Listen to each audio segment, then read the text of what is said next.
ಹಾಕೊಂಡ್ಬಿಟ್ಟು disturb ಮಾಡ್ತಾ ಇದ್ದಾಳೆ, ನನಗೆ ಓದಕ್ ಬಿಡ್ತಾ ಇಲ್ಲ ಇವಳು. ನೋಡಿ ನೋಡಿ ನೋಡಿ ರೂಮಲ್ಲಿ ಡಿಸ್ಟ್ರಾಕ್ಷನ್ಸ್ ನೋಡಿ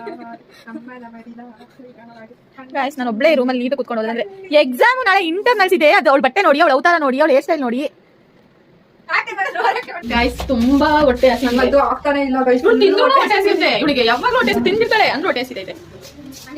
ಟೈಮ್ ನೋಡಿದ್ರೆ ಇವಾಗ 11:30 ಗೈಸ್. ಯಾವಾಗ ನೋಡಿದ್ರೆ ನಾವು ಇಷ್ಟೊತ್ತಲ್ಲ ಏನಾದ್ರು ಸಿಗ್ಬೇಕು ಅನ್ಸುತ್ತೆ. ಗೊತ್ತಿಲ್ಲ ಏನ್ ಸಿಗುತ್ತೋ. 3 ಜನ ಹೋಗ್ತಿದೀವಿ. ನಮ್ಮ ಅಪ್ಪ ಅಮ್ಮ ನೋಡಿದ್ರೆ ಚಪ್ಪಲಿ ಹೊಡಿತಾರ ಅಂತ ನಂಗೆ ಗೊತ್ತು. ನೋಡ್ಕೊಳ್ಳಿ ಇವಳು ನೋಡಿ ಐಸ್ ಕ್ರೀಮ್ ಮಾನ ಮರ್ಯಾದೆ ಏನಾದ್ರು ಐಸ್ ಕ್ರೀಮ್ ತಿಂತಾರ ಇಷ್ಟೊತ್ತಲ್ಲಿ. ಇವಳು ನೋಡಿ ಕುರ್ಕುರೆ. ನಾನು ಒಬ್ಳೆ ನೀಟಾಗಿ ಹಾಲು ಕುಡಿತೇನೆ, ಟೀ ಕುಡಿ.